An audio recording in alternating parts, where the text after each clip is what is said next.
If you're looking to buy a home in Irvine, you have a very fun but difficult question to answer, and that's whether you should buy a brand new home or an older home. With communities like Great Park with the brand new builds in Portola Springs, and then you also have Oak Creek and Woodbridge with older resale homes. So the question is what's better for you? In today's video, I'm going to be breaking down exactly what might be better for your situation.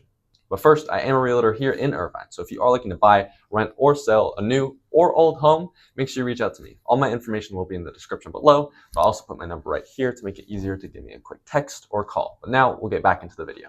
So number one, let's break down new construction. So in the areas, again, like Great Park and Portola Springs, you're going to have a lot more modern homes, modern appliances, even in some cases, smart appliances, and overall more of just a new and upgraded way of living. A lot of the time you'll also have builder warranties on certain parts of the home depending on what package you buy. So there's a good little bit of protection as well with buying a newer home. And then you have the resale homes like in areas such as Oak Creek, Woodbridge, and North Park. Now the good part about that is in most cases you're going to get more bang for your buck. You're going to have more square footage in the house, more square footage in the lot, and you might be able to do a little bit more with your money than you would in a brand new home. And on top of that, because it's an established community or in Irvine, a village, you already have kind of the maturity of it being there. So you already have the schools in place. You have all the great trees and shrubberies and all of the infrastructure is already there. So you don't have to kind of be a part of a growing process.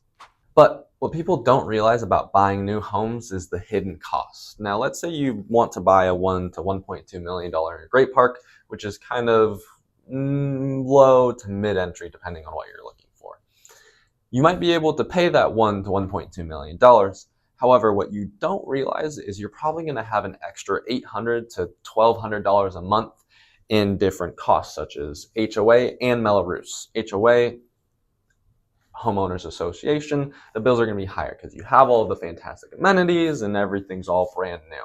The Mello-Roos is a tax on top of your regular tax. So if you're in a community that's well established and they're not building, you're not going to have Mello-Roos. If you do have a Mello-Roos, that can add your total tax percentage yearly roughly 1 to 2%. So you could be paying double the taxes if you're living in one of these new communities.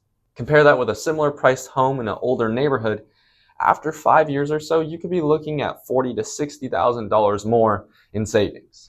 But really, you just have to understand the location and lifestyle trade-offs.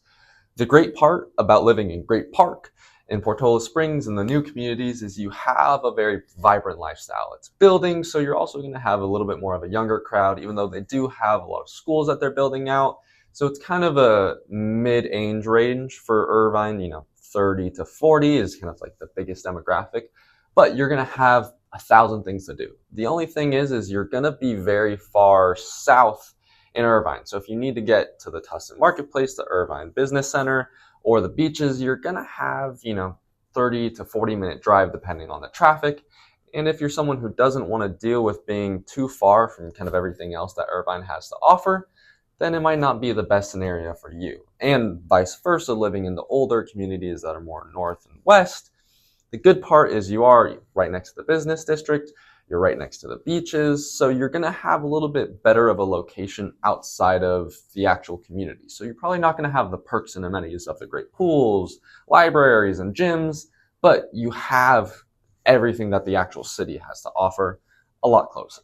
So now it's choosing what's right for you. Now, there is no black and white, but the base idea that you need to understand is number one, your budget. How much are you willing to spend and how much do you want that spending to go? Number two is location. Are you working remote? Are you going to be working in person? If you are, most likely, it's probably going to be towards the business district. And again, that commute can be really big if you're coming all the way from the southeast in Great Park. So there's a couple different factors that you need to really understand before you pull the trigger. And really it just boils down to price, lifestyle, and location. What would be best for you? But if you're wanting to break down a little bit more into your specific scenario and what might be better for you, all you have to do is shoot me a text. Again, I'll just put my number right here, and I'll break down a very personal pros and cons list of you buying a new or resale home. But as always, thank you so much for tuning into this week's video. I hope you enjoyed it.